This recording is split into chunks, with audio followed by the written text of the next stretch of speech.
الحاجه معنى الزمالك في مشاكل ماديه كبيره جدا ومشاكل فنيه، وعندنا مشاكل كتير جدا حلها الاول والاخير هي الفلوس، عشان بس نبقى على الابيض الحقيقه يعني. لكن مجلس اداره الزمالك حاليا اللي موجود دلوقتي واللي انا بدعمه، لان ده بصوا يا جماعه نجاح المجلس من نجاح الزمالك، عشان هم بيديروا الزمالك ومش بيديروا بيتنا، هم بيديروا الزمالك. فلو نجحوا ده معناه نجاح لنادي الزمالك، نجحوا ماديا بقى اي حاجه، المهم ان هم اي نجاح ليهم ده معناه ان الزمالك هو اللي نجح، لان اي فلوس هيحطوها فهتخش للزمالك، الكلام ده كله اي لعيب بيجيبوه هيفيد الفرقه فده بيفيد الزمالك، الاعلانات كل الكلام ده كله بيفيد نادي الزمالك، عشان بس برضو نبقى صراحه مع بعض. لكن المشكله ان المجلس قبل ما يجي قال لك انا معايا 200 مليون ومعايا رجال اعمال وهجدد لفتوح والقيد هيتفتح، وكل ده ما حصلش حتى الان. المشكله بس في المصداقيه بالنسبه لنا. انت لو كنت صريح من اول حتى ما مسكت، او لو طلعت دلوقتي قلت وانا بقول لك في مشاكل ماديه كبيره يا جماعه، انا عايز اقول لك سيبك حتى من لشبونه، ده في اتشيمبونج، في خالد بوطيب هتيجي لسه هتيجي. عقوبه خالد بوطيب دي اكبر منهم هما الاثنين، يعني عقوبه خالد بوطيب كبيره قوي على فكره ومحتاجه مبلغ كبير لوحدها. فالفكر اللي كان عندي انا، لو انا يعني مثلا دي رساله لمجلس اداره، نفتح القيد نلحق نجيب لنا 2 3 لعيبه، عمال ما العقوبه بتاعت خالد بوطيب تيجي هتقفل لك القيد. ما يبقاش ان احنا قاعدين كل ده ما بنعملش حاجه فالعقوبه تيجي فكلهم يتراكموا فوق بعض. فمين انا بتكلم في ايه؟ المعلومه اللي عندي ان المبلغ بتاع رفع القيد بتاع الايقاف يعني موجود، ده اللي انا اعرفه انه موجود في النادي، لكن التركه كلها هنعمل ايه بعد كده؟ ده المشكله، هنفتح القيد هنعمل ايه؟ برضه اللي انا اعرفه ان كابتن احمد سليمان اتفق مع اكتر من لاعب. طيب هل اللعيبه دي هتيجي ازاي؟ هتيجي بالحب ولا ايه؟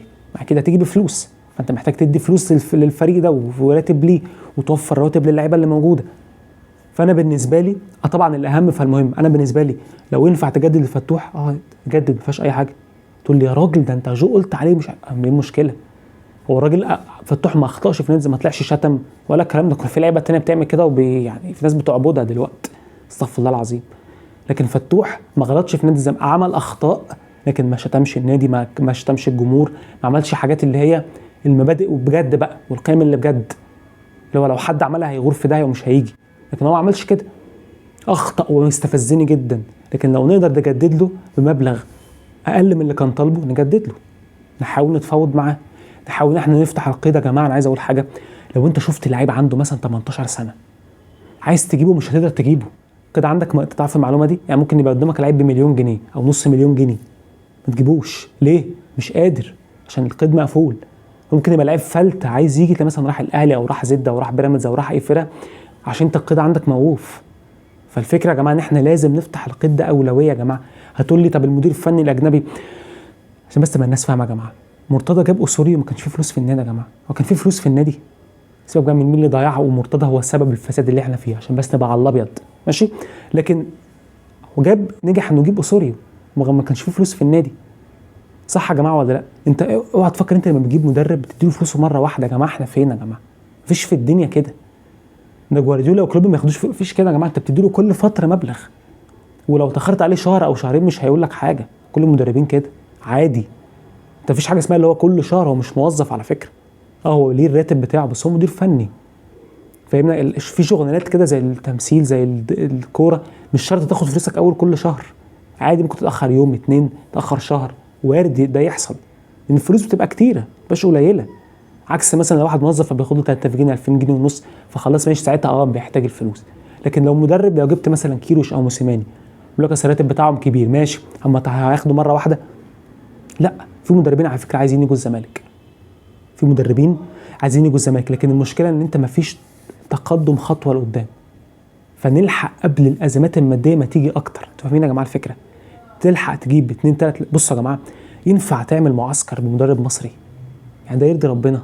لما تروح فرقه هتلعب في بطوله محترمه، لو معاك مدرب اجنبي مش ده ممكن يطلع لك 2 3 لعيبه من تحت من القطاع ويطول لك 2 3 لعيبه. على فكره اوسوريو كان مطور الهجوم، وده حاجه ما حدش هيقولها لك، وانا قلتها لك 50. اوسوريو كان عامل شغل رائع في الهجوم، كان عنده مشاكل في الدفاع وقلت لك عليها، لكن هو كان عامل شغل في الهجوم بلعيبه كسر، اغلبيتهم لعيبه تعبانه باستثناء 2 3 لعيبه الناس عارفاهم. لكن هتقول لي اصل هنخش بمدرب مصري، يا جماعه مش هنستفيد حاجه، وحياه هيطلع موسم صفري. انا بقول لك لازم مدرب اجنبي يعمل معسكر، يشتغل على التكتيك، يشتغل على كل يطور لك 2 3 لعيبه في الفرقه، يختار اللعيبه اللي هو عايزها، يشوف الفريق ده محتاج ايه، عايز 2 3 لعيبه يختارهم. لكن فكره يا جماعه نسيب الدنيا بالحب كده مش هينفع. انا بقول لك انا عارف ان في ازمات ماديه، ولازم الاداره تطلع تقول ان في ازمات ماديه، لان لو ما طلعتش قالت الجمهور هيفضل مصمم على اللي احنا عايزين. ناس انت اول ما جيتوا الناس كانت مفكره ان احنا خلاص هنرجع بن شرقي وساسي وهنجيب هنجيب ميسي ورونالدو. مش ناس فكرت كده يا جماعه؟ من كلامكم انتوا اللي وصلتوا لنا الايحاء ده، ان انتوا جايين هتصرفوا مليار، وده الحقيقه مش هيحصل واحنا عارفين الكلام ده. لكن للاسف في ناس صدقت الموضوع، فاتمنى من الاداره ان هم على الاقل يدفعوا المبلغ بتاع رفع القيد ويجيبوا مدرب اجنبي يفهمون ان احنا ايه، فلوسك هتاخدها تاتا لحد ما الفلوس تيجي ونديها له، عشان لما عقوبه خالد بوالطيب تيجي ما يوفرناش القيد تاني وندفع بقى نفسنا دافعين 5 مليون دولار هنجيبهم منين يا جماعه؟ فلا انا شايف ان لازم نفتح القيد ولازم نجيب مدرب اجنبي في اسرع وقت، على الاقل الحاجتين دول، عشان باذن الله الزمالك نوعا ما ننافس كونفدراليه، تفتح لنا سوبر افريقي، تفتح لنا اكتر من بطوله يا جماعه. الفيديو عجبك لايك شير سبسكرايب. السلام عليكم.